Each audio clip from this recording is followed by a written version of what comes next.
તો વડોદરા શહેરમાં ભૂવા પડવાનો સિલસિલો હજુ પણ યથાવત છે। અકોટા ગાય સર્કલ પાસે મસ્ત મોટો ભૂવો પડ્યો છે। કોર્પોરેશને બેરિકેડિંગ કરીને જગ્યાને કોર્ડન કરાઈ છે।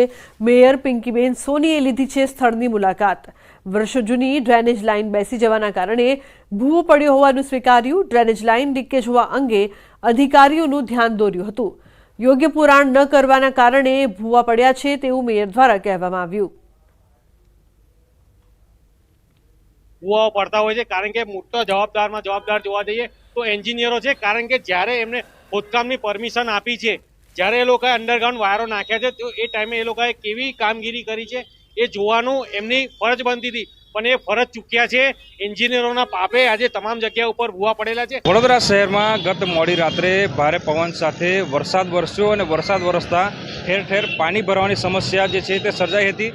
વરસાદી પાણી તો ઓસરી ગયા, પરંતુ વરસાદ બાદ જે ભૂવા પડવાનો સિલસિલો છે તે યથાવત છે।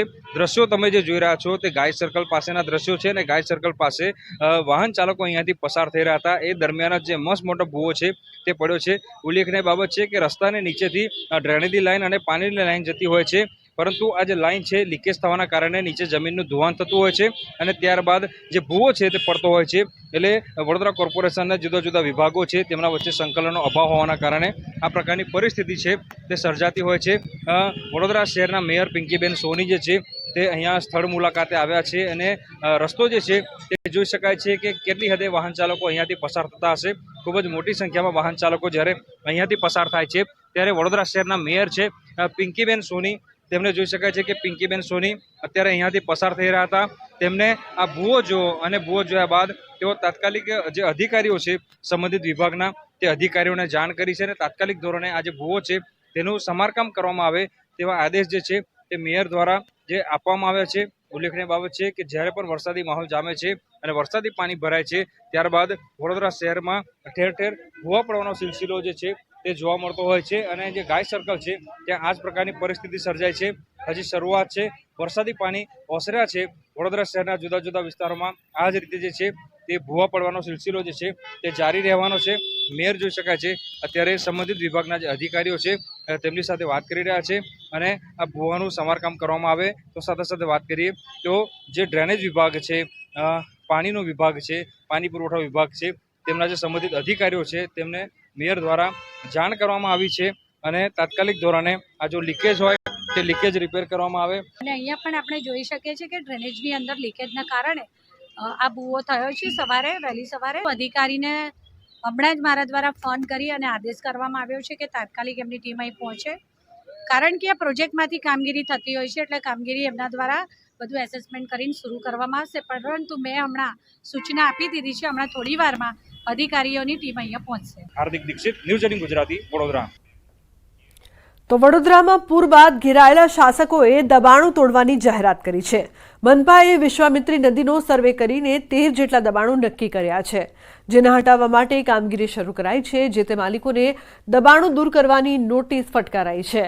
આ દબાણોમાં શાળાઓ, મોલ, હોસ્પિટલ, મંદિર, પાર્ટી પ્લોટ, ઓફિસ, મકાનોનો સમાવેશ થાય છે। ગેરકાયદેસર થયેલા મોટા બાંધકામનો જે તે સમયે વિરોધ કરી રહેલી વિશ્વામિત્રી બચાવ સમિતિએ આ મુદ્દે તંત્ર સામે ગંભીર આક્ષેપ કર્યા છે। લોકોની આંખમાં ધૂળ નાખીને દબાણ હટાવવાનું નાટક કરી પૂર પીડિતોને ગેરમાર્ગે દોરાઈ રહ્યાનો આક્ષેપ કર્યો। તો કોંગ્રેસ પણ આ મામલે સ્થાનિક તંત્રની કામગીરી પર સવાલો ઉઠાવ્યા। કિનારાની ગ્રીન ઝોનની જમીનોનો ઝોન ફેર કરનાર અધિકારીઓ સામે પણ કાર્યવાહીની માંગ કરી। જે ગેરકાયદેસર બાંધકામો છે, જીડીસીઆરના નિયમોની જે અવહેલના કરી અને બાંધકામ થયેલા હશે, જે માર્જિનમાં એન્ક્રોચમેન્ટ કર્યા છે, આ તમામ બાંધકામો તોડવા માટે કોર્પોરેશન કટિબદ્ધ છે। હાલ 72 કલાકની નોટિસ આપી છે, એમના જવાબ પછી આગળની કાર્યવાહી કરવામાં આવશે। આ લોકો જે 13 દબાણોની વાત કરીને જે વાહવાઈ લૂંટવાનો પ્રયત્ન કરે છે, પરંતુ વડોદરાની પ્રજા આ લોકોને જાણી ગઈ છે કે આ જે 13 દબાણોની વાત કરવામાં આવે છે એ 13 કરતાં નહીં, વડોદરામાં 50 દબાણો છે જે તૂટી શકે એવા છે કે જેના કારણે વડોદરામાં પૂર આવ્યું। માત્ર આ 13 દબાણોના કારણે પૂર નથી આવ્યું, આના સિવાય બધા બહુ દબાણ છે, પણ જે લોકો પ્રત્યક્ષ પરોક્ષ રીતે ભાજપને મદદ કરતા હોય છે એવા લોકોને સામે, એવા માલેતુજારોની સામે આ કાળા કાન કરવામાં આવે છે અને ગરીબોના ઝૂંપડા તોડવામાં આવે છે। આ દબાણો માત્ર દૂર કરવાથી વિશ્વામિત્રીમાં ફરી પાછું મૂળ સ્વરૂપે આવીને વહેણ થઈ જાય એવી કોઈ પરિસ્થિતિ દેખાતી નથી, કેમ કે આ તો નાના નાના 30 મીટરના માર્જિનમાં જે વિશ્વામિત્રી નદીને મૂળ સ્વરૂપે લાવવા જેટલા બી ઝોન ફેર કરેલા છે એને ફરી ખોદીને કોતર બનાવી દેવા પડશે. પ્રક્રિયા નહીં થાય ત્યાં સુધી વિશ્વામિત્રી પુનર્જીવિત નહીં થાય. તો ગુજરાતના ખેડૂતો માટે મહત્વના સમાચાર 1 ઓક્ટોબરથી કપાસની ટેકાના ભાવે ખરીદી થશે. CCI મારફતે કપાસની ટેકાના ભાવે ખરીદી થશે. ગુજરાતમાં 13 કેન્દ્રો પર કપાસની ટેકાના ભાવે ખરીદી. મગફળીના ટેકાના ભાવે ખરીદી અંગે બોલ્યા કૃષિ મંત્રી. કેન્દ્રએ નક્કી નથી કર્યો ન ખરીદી માટે લક્ષ્યાંક. જથ્થો નક્કી કર્યા બાદ મગફળીના ટેકાના ભાવે ખરીદી થશે. નિર્ણય બાદ રજીસ્ટ્રેશનની પ્રક્રિયા શરૂ કરીને ખરીદી થશે. તો ગુજરાતના ખેડૂતો માટે મહત્વપૂર્ણ સમાચાર.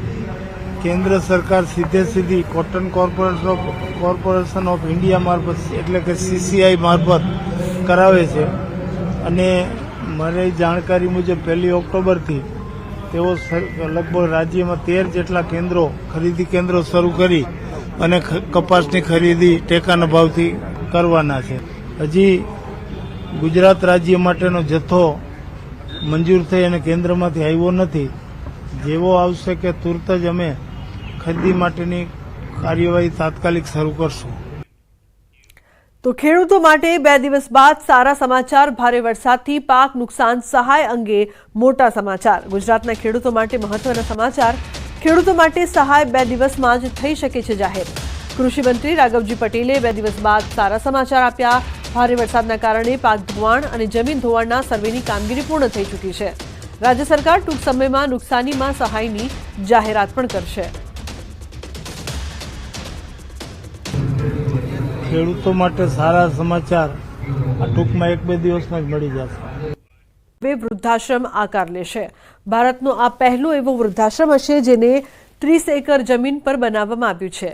નિરાધાર વડીલો માટે 300 કરોડના ખર્ચે વૃદ્ધાશ્રમ આકાર લેશે. વૃદ્ધાશ્રમનું નિર્માણ 30 એકર જગ્યામાં નિર્માણ થવા જઈ રહ્યું છે. આ વૃદ્ધાશ્રમ 300 કરોડના ખર્ચે 11 માળમાં 7 નવા બિલ્ડિંગમાં 5000 નિરાધાર પથારીવશ બીમાર વડીલો માટે 1400 રૂમ તૈયાર કરવામાં આવશે. તેની સાથે વૃદ્ધાશ્રમમાં મંદિર, અન્નપૂર્ણા ગૃહ, પુસ્તકાલય, કસરતના સાધનો પણ હશે. અમારામાં હિંમત આવી એટલે આપણે કદાચ બોર્ડ જોયા છે કે અમને વૃદ્ધ મોકલો. અમે બધા ગામમાં જઈને લખ્યું છે. એટલે હવે 5000નો મિત્તલભાઈએ કહ્યું તેમ વૃદ્ધાશ્રમ બાંધવો. 450 કરોડનો આખો પ્રોજેક્ટ છે. તો મોરબીમાં આવેલા ખોખરા હરિહર ધામમાં શ્રીમદ ભાગવત સપ્તાહનું આયોજન થયું છે. સપ્તાહના અંતિમ દિવસે દ્વારકા શારદા પીઠના પીઠાધીશ્વર જગદગુરુ શંકરાચાર્ય સ્વામી, શ્રી સદાનંદ સરસ્વતીજી મહારાજ અને બાબા બાગેશ્વર ધામના ધીરેન્દ્ર કૃષ્ણ શાસ્ત્રીજીએ હાજરી આપી હતી. બંને મહાનુભાવ દ્વારા પ્રવચન આપવામાં આવ્યું હતું. મોટી સંખ્યામાં શ્રદ્ધાળુઓએ ભાગવત સપ્તાહનું રસપાન કરીને ધન્યતા અનુભવી હતી. અભૂતપૂર્વ આયોજન રહ્યું. સિદ્ધ સદગુરુની સમાધિની રજત જયંતિનો આ ઉત્સવ હતો અને એમ કહી શકાય કે સંપૂર્ણ આ ઉત્સવ સિદ્ધ રહ્યો છે. હજારો સંતોએ હાજરી આપી, હજારો લોકો ઉપસ્થિત રહ્યા, હજારો લોકોએ મહાપ્રસાદ પ્રાપ્ત કર્યો. તો ગુજરાત વિદ્યાપીઠ 2024ની પદયાત્રા 21થી 26 ઓક્ટોબર સુધી યોજાશે. ગાંધીજીએ ગુજરાત વિદ્યાપીઠની સ્થાપના ગ્રામ વિકાસના હેતુ સાથે કરી હતી. ગામડા સાથે વિદ્યાપીઠને જોડવાનો ઉદ્દેશ હતો. આ પદયાત્રાના આયોજન દરમિયાન વિદ્યાર્થીઓ 5 દિવસ એક ગામથી બીજા ગામ જાય છે અને ગામના લોકો સાથે, ખેડૂતો સાથે રહેતા હોય છે. પદયાત્રા થકી વિદ્યાર્થીઓને ગામના પ્રશ્નો વિશે સેન્સિટાઇઝ કરવાની વાત છે. આ વખતે પદયાત્રાનો હેતુ પ્રાકૃતિક ખેતી છે. 2007થી ગુજરાત વિદ્યાપીઠ ગ્રામજીવન પદયાત્રાનું આયોજન કરે છે અને આ આયોજન દરમિયાન વિદ્યાર્થીઓ 5 દિવસ એક ગામમાંથી બીજે ગામ જતા હોય છે. પદયાત્રાના સ્વરૂપમાં જતા હોય છે. ત્યાંના લોકો સાથે રહેતા હોય છે, ખેડૂતો સાથે રહેતા હોય છે, ત્યાંના પ્રશ્નો સમજે છે અને ત્યાંથી કંઈ શીખવાનું હોય તો લઈને આવે છે.